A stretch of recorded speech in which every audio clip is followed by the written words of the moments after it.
There's a home flipping business in Chicago that's accused of running a real estate Ponzi scheme and stealing hundreds of thousands of dollars from everyday people who just wanted to build some generational wealth. I'll break down what happened. For weeks, we've been looking into a company called iFLIP Chicago, and they run a boot camp here that claims to teach people how to flip homes. And if you have a little bit of capital, they say you can invest with them and they'll help you flip your first home. Once you partner with them, they say they'll do everything. They'll find the perfect home, get you access to a lender and financing, get you access to their contractors and attorneys, and then only take about 30% of the profit when everything is done. Now, flipping a home isn't cheap, so the participants were told to get a loan through this company's preferred lender, they had to have Ramo Bay, the owner of iFLIP Chicago, sign on to their individual loans. Apparently, that's not something that's unheard of if you don't have a lot of experience flipping homes. Now, the amateur investors who signed up for this were real professionals, doctors, realtors, attorneys,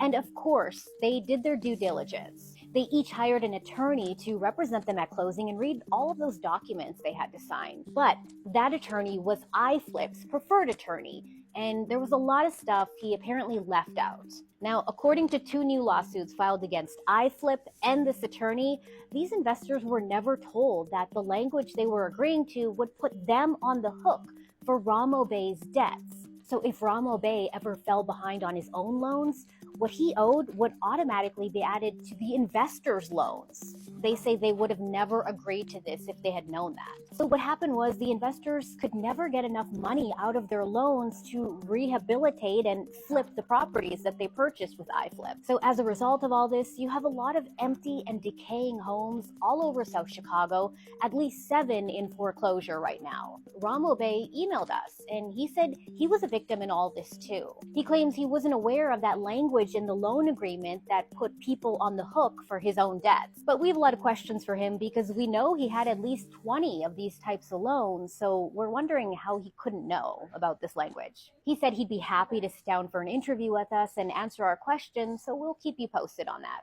Meantime, he's still holding real estate investment seminars in a private Facebook group, and we continue to hear from investors who were screwed over by iFLIP every day.